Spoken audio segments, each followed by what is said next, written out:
तो अगर आपने भी HDFC बैंक परिवर्तन स्कॉलरशिप में अप्लाई कर दिया है और अभी आप सोच रहे हो कि आगे क्या होगा, हमें क्या क्या करना होगा, कौन से स्टेप्स हमें फॉलो करनी होगी, तो आपको चिंता करने की कोई जरूरत नहीं है, क्योंकि मैं आपको स्टेप बाय स्टेप बताने वाली हूँ कि आपको आगे क्या करना है और कैसे आपका अमाउंट आएगा और कब आएगा। तो आपको क्या क्या करना है वो सारी स्टेप बाय स्टेप में प्रोसेस आपको बताने वाली हूँ। तो जैसे कि आपने HDFC बैंक परिवर्तन स्कॉलरशिप का जो फॉर्म है वो तो सबमिट कर दिया, लेकिन आपको 99% स्टूडेंट को ये नहीं पता होगा कि इसमें वीडियो इंट्रोडक्शन भी होता है। तो आज मैं आपको इसी बारे में बताने वाली हूँ कि वीडियो इंट्रोडक्शन आखिर है क्या और इसको कैसे हमें करना है और कौन से क्वेश्चन इसमें पूछे जाएंगे।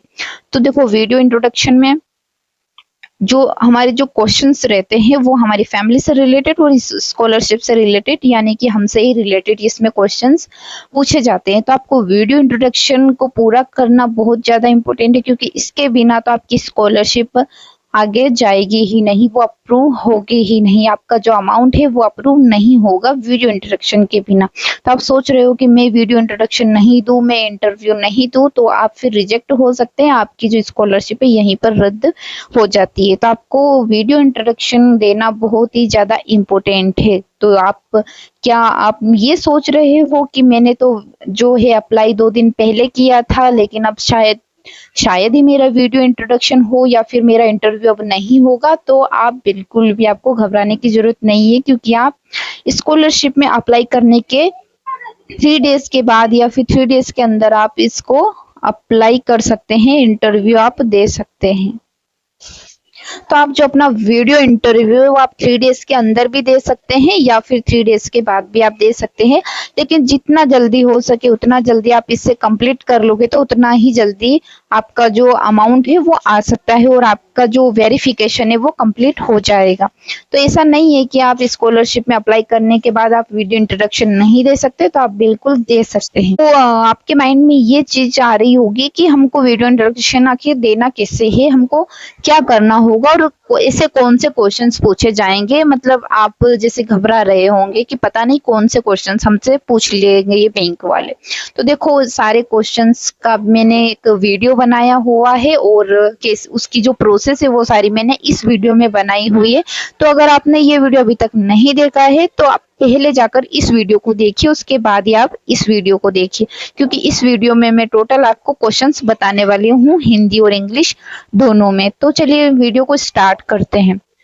तो हमारा जो फर्स्ट क्वेश्चन इसमें जो पूछा जाएगा, सभी के लिए कॉमन क्वेश्चंस होते हैं। ऐसा नहीं है कि एक स्टूडेंट्स के लिए अलग क्वेश्चन आते हैं, दूसरे के लिए अलग आते हैं, तो बिल्कुल भी ऐसा नहीं है। आपको सभी को एक ही कॉमन क्वेश्चन यहाँ पे पूछे जाएंगे। 1 से लेकर 18 तक इसमें क्वेश्चंस होते हैं और वो भी हमारे मतलब सेल्फ रिलेटेड ये क्वेश्चंस होते हैं। तो फर्स्ट क्वेश्चन की बात करते हैं। Tell us about yourself and your family. Do you have any brothers or sisters? If yes, how many? What are they doing currently? यानी कि हमें अपने और अपने परिवार के बारे में बताइए। क्या आपके कोई भाई बहन है? यदि हाँ तो कितने हैं? वे वर्तमान में क्या करते हैं? तो हमारा ये फर्स्ट क्वेश्चन हो गया और इसी क्वेश्चन का आंसर आपको देना है कि आपके कितने भाई बहन हैं और आपके बारे में बताना है, आपके फैमिली के बारे में इसमें बताना है, आपके कितने भाई बहन है और वो अभी करंटली क्या करते हैं। अगर वो स्टडी करते हैं तो आप इसमें बता सकते हो कि मेरे भाई बहन स्टडी करते हैं, और अगर आपके भाई बहन स्टडी नहीं करते, कोई नौकरी या जॉब वगैरह कुछ भी करते हैं, तो आपको यहाँ पे बताना है। सेकेंड क्वेश्चन की बात करते हैं। What are your father's and mother's qualification and occupations? यानी कि आपके पिता और माता की योग्यताएं और व्यवसाय क्या है। यानी कि आपके पिता और माता की योग्यता इसमें बतानी है आपको कि वो कहाँ तक पढ़े लिखे हैं और वो यानी कि व्यवसाय वो अभी क्या करते हैं, वो जॉब करते हैं, मजदूरी करते हैं, किसान खेती वगैरह कुछ करते हैं, जो भी करते हैं आपको इसमें बता देना है। तो थर्ड क्वेश्चन की हम बात करते हैं। Who is the earning member of your family? What is the source of income and what is your family total annual income, यानी कि आपके परिवार का कमाने वाला सदस्य कौन है, आय का स्रोत क्या है और आपके परिवार की कुल वार्षिक आय कितनी है। यानी कि आपके परिवार का कमाने वाला सदस्य कौन, कोई भी हो उसका नाम आपको यहाँ पे बताना है। जैसे आपके फादर्स है, मदर्स है, आपके भैया है, बहन है, सिस्टर, जो भी है वहां पे आपको उनका नाम बताना है। और आय का स्रोत क्या है, जैसे कि आपकी जो एनुअल इनकम है वो यहाँ पे बतानी है कि एक वर्ष में कितनी इनकम होती है। किसी की जो मजदूरी करते हैं उनकी 40,000 होती है, कुछ भी मजदूरी करते हैं जैसे कि किसान खेती वगैरह करते हैं तो उनकी इनकम कितनी होती है, 1 लाख, 2 लाख, 2.5 लाख, 4 लाख, 10 लाख, जितने भी हो आपको यहाँ पे बतानी है। फोर्थ क्वेश्चन की बात करते हैं, does your family know about your scholarship application. क्या आपके परिवार को आपके इस छात्रवृत्ति यानी कि स्कॉलरशिप आवेदन के बारे में पता है? तो आपको यहाँ पे बताना है। अगर आपकी फैमिली को इस छात्रवृत्ति के बारे में पता है तो आपको हाँ बोल देना है कि हाँ मुझे जो मेरी फैमिली है उनको इस स्कॉलरशिप के बारे में पता है। और अगर नहीं पता है तो आप इसमें नहीं बोल सकते हो, लेकिन मेरा ये मानना है कि आप इसमें हाँ ही करो तो अच्छा रहेगा। फिफ्थ क्वेश्चन की बात करते हैं, what are your career aspiration and how will you use the scholarship amount। यानी कि आपके करियर की आकांक्षाएं क्या है और आप छात्रवृत्ति राशि का उपयोग कैसे करेंगे।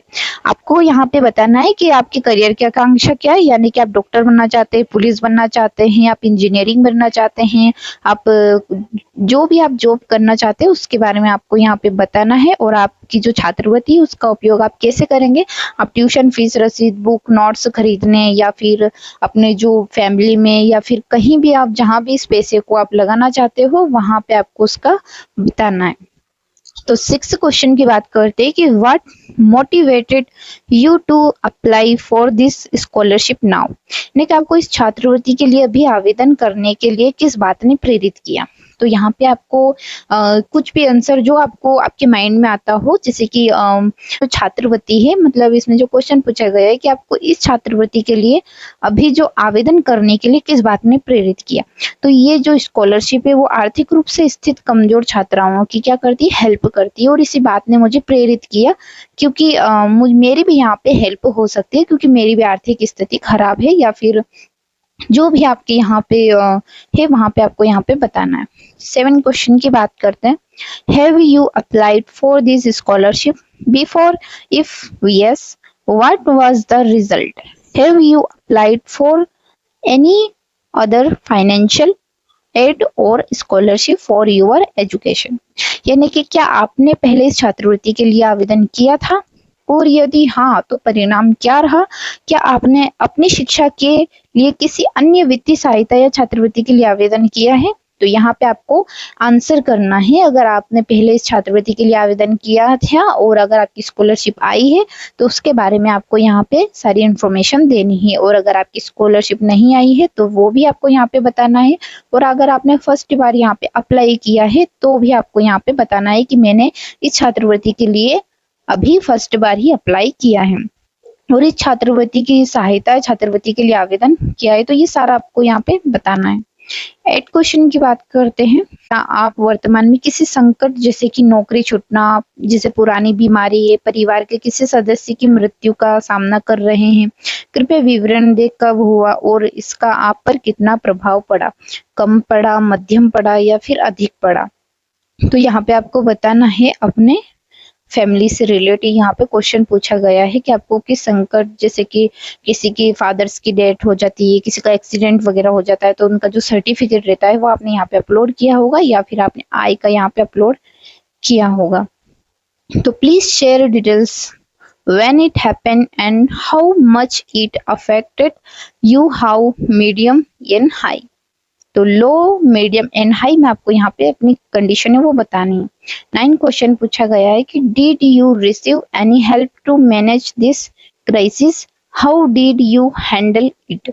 क्या आपको इस संकट से निपटने के लिए कोई सहायता मिली, आपने इसे कैसे संभाला। तो यहाँ पे आपको बताना है कि आपने जो आपकी जो कंडीशन उस समय थी तो उस समय आपने यहाँ पे क्या किया था, उस टाइम पर आप कि किसी ने हेल्प की थी या फिर आपने खुद अपनी हेल्प की थी, तो वो सारा कुछ यहाँ पे आपको बताना है। 10 क्वेश्चन पूछा गया है, have you faced any medical जो है वो illness for disability? If yes, please tell us more. क्या आपको किसी चिकित्सीय बीमारी या विकलांगता का सामना करना पड़ा है? यदि हाँ तो कृपया हमें और बताइए। तो यहाँ पे पूछा गया है कि अगर आपको कोई बीमारी हुई हो या फिर आपका जो मेडिकल जो वो रिपोर्ट होता है वो बहुत बड़े मतलब इनकम पे जा पहुंचा है आपको, मतलब जैसे कि 4-5 लाख रुपए का आपका इलाज हो गया है या फिर कोई बीमारी हुई हो, तो उसके बारे में यहाँ पे आपको बताना है। 11 क्वेश्चन दे रखा है कि if you do not get this scholarship how will you continue your education. तो इसमें आपको बताना है कि यदि आपको यहाँ छात्रवृत्ति जो स्कॉलरशिप नहीं मिलती है तो आप अपनी पढ़ाई को कैसे करेंगे। तो आपको इसका सिंपल सा आंसर कर देना है कि यदि मुझे ये स्कॉलरशिप नहीं मिलती है तो मैं दूसरी स्कॉलरशिप का तलाश करूंगी या करूंगा, और अगर मुझे वो भी नहीं मिलती है तो मैं खुद कुछ काम वगैरह करके, मजदूरी वगैरह करके अपनी पढ़ाई को कंटिन्यू करूंगी। 12 क्वेश्चन आता है कि was the application process smooth for you? If you faced any challenge, please explain. तो यहाँ पे आपको क्या बताना है कि आवेदन यानी कि जो आपने फॉर्म अप्लाई किया था उस प्रक्रिया में जो है आपको कैसी रही वो प्रक्रिया, आपकी सुचारू रही है? यदि आपको किसी मतलब चुनौती का सामना करना पड़ा तो कृपया हमें बताइए। तो यहाँ पे आपको बताना है कि आपका इंटरनेट स्पीड कुछ स्लो था या फिर कोई प्रॉब्लम हुई फॉर्म भरने में, वो सारा कुछ यहाँ पे आपको बताना है। 13 क्वेश्चन पूछा गया है, if selected your profile details may be used for case study for documentation progress, है ना, जो है जो यहाँ पे purposes, do you have any जो है कॉन्क्रेंस अबाउट दिस। तो यदि इसमें बताया गया है कि जैसे आपका सिलेक्शन यहाँ पे होता है तो जो आपकी जो प्रोफाइल है उसका जो वो विवरण है वो सारा उपयोग जो केस स्टडी या दस्तावेजीकरण के लिए वो वहाँ पे करते हैं, तो इसमें आपको कोई परेशानी या चिंता तो नहीं है, तो वो आपको यहाँ पे बतानी है। तो आपको सीधा सा सिंपल सा इसमें आंसर कर देना है कि नहीं, मुझे कोई आपत्ति नहीं है, मुझे कोई चिंता नहीं है क्योंकि मेरे द्वारा दी गई सारी जानकारी बिल्कुल सही दर्ज की गई है। तो ये आपको आंसर कर देना है। तो इसमें 14 क्वेश्चन पूछा गया है कि are you getting any support from any other government और private scholarship? If yes please mention the name. तो इसमें पूछा गया है कि आपको जो गवर्नमेंट या फिर निजी स्कॉलरशिप है उससे सहायता मिल रही है, यदि हाँ तो इसमें आपको उसका नाम भी बताना है। जैसे कि स्कूल स्टूडेंट्स होते हैं SC ST वाले, तो उनको जो है स्कॉलरशिप मिलती है पोस्ट मैट्रिक स्कॉलरशिप, तो वो अगर आप स्कूल स्टूडेंट्स है तो आपको यहाँ पे पोस्ट मैट्रिक स्कॉलरशिप का नाम बताना है, क्योंकि वो सारी जो जानकारी वेरीफाई करके ही वो आपको यहाँ पे सिलेक्टेड करते हैं। तो अच्छा होगा कि आप यहाँ पे सही जानकारी दर्ज करें। अगर आप यहाँ पे नो करते हो और आपको स्कॉलरशिप मिल रही हो तो वो वहाँ पे वेरीफाई में आपको रिजेक्ट कर सकते हैं।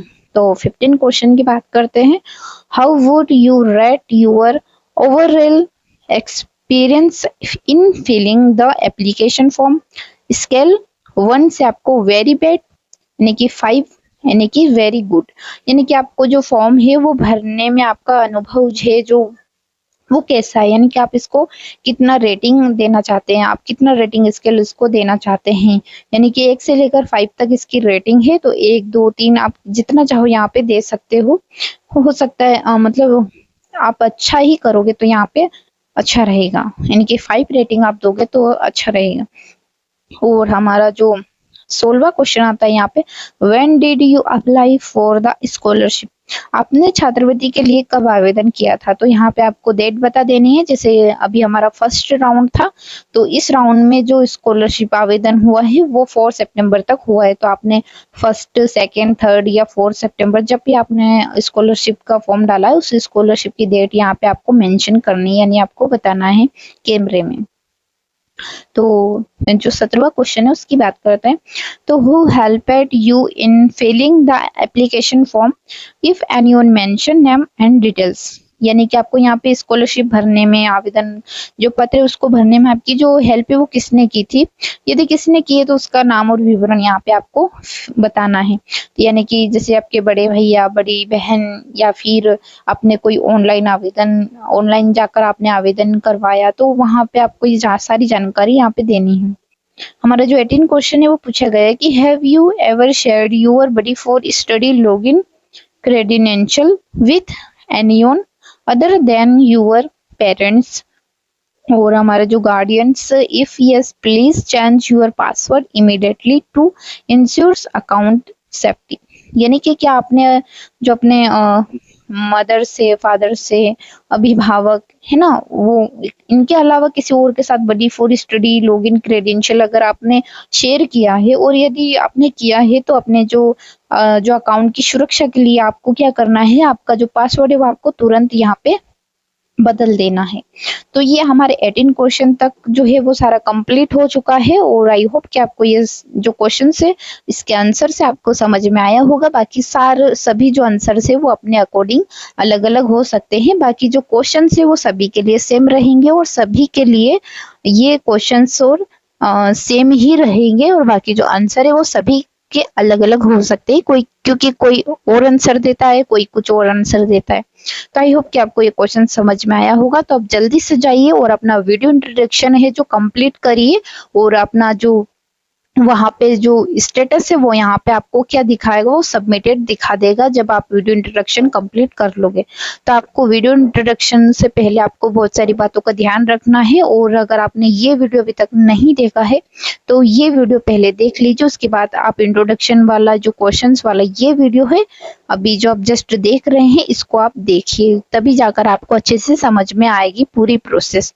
तो अब बात करते हैं कि मैं थोड़ा सा आपको बता देती हूँ कि जिन जिन स्टूडेंट्स ने स्कॉलरशिप के आवेदन नहीं कर पाए हैं, जो उनका आवेदन छूट गया है, जो वो चाहते हैं कि मैं भी अप्लाई करूं, तो आपको घबराने की कोई जरूरत नहीं, क्योंकि सेकंड राउंड भी अभी आने वाला है और उसकी अपडेट्स वे मैं आपको जल्द ही देने वाली हूं। तो आप जिसने अभी अप्लाई कर दिया है उनका वीडियो इंट्रोडक्शन होना बाकी है, तो आपको ईमेल पर एक नोटिफिकेशन आया होगा, या फिर आप क्रोम ब्राउजर ओपन करेंगे, वहां पे आपका लॉगिन हुआ पेज होगा, वही आप ओपन करिए, वहीं पे आपको डायरेक्ट दिख जाएगा।